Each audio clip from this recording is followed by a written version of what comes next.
dia dah terlepas. Teruskan je lah. Asalkan dia jatuh. Jatuh. Lepas tu kan? Contoh.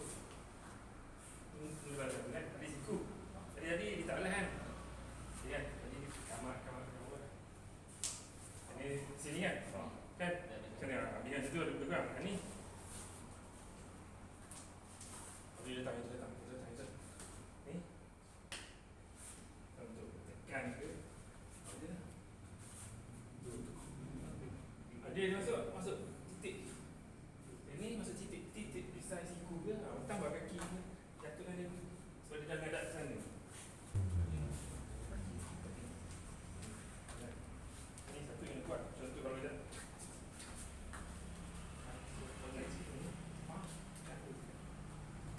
ni buat keras ni.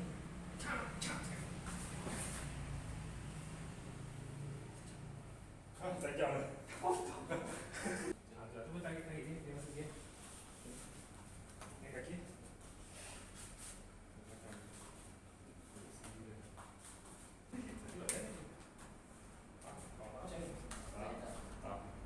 Siku tu masuk balik. Dari siku betul masuk balik. Kita tunggu tangan dia dulu. Dia tak jatuh. Yang saya kata ni. Terus. Tu ni, terus.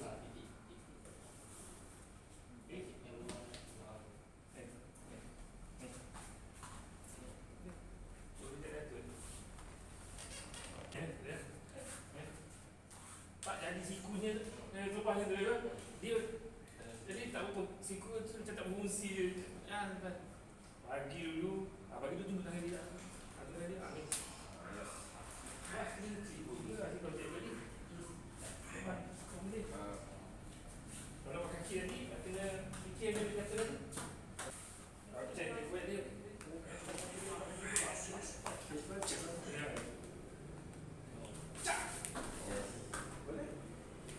dia bagi belakang. Pam. Itu boleh. Dia tadi. Pam. Ya. Boleh. Ya.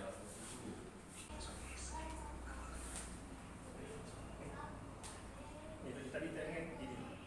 Biasa tadi ni. Ni. Hari.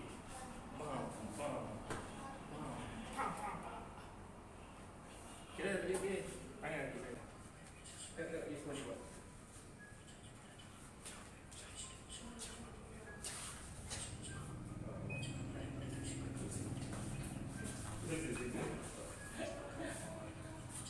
Jadi kaki ni sebelah siku dia tangan kat sini kan.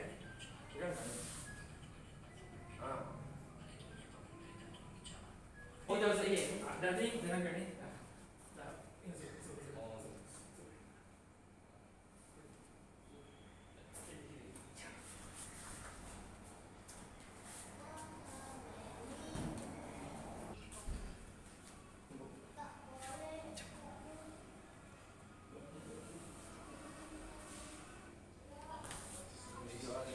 Bagilah tunggu dulu.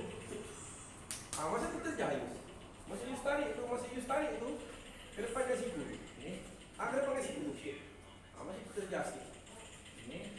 Terjah sikit. Tu dah mata dia tengok. Ni. Ni boleh dah pergi dulu lah. Ya. Boleh dah pergi. Boleh pergi. Tapi tak lain. Slow motion dia.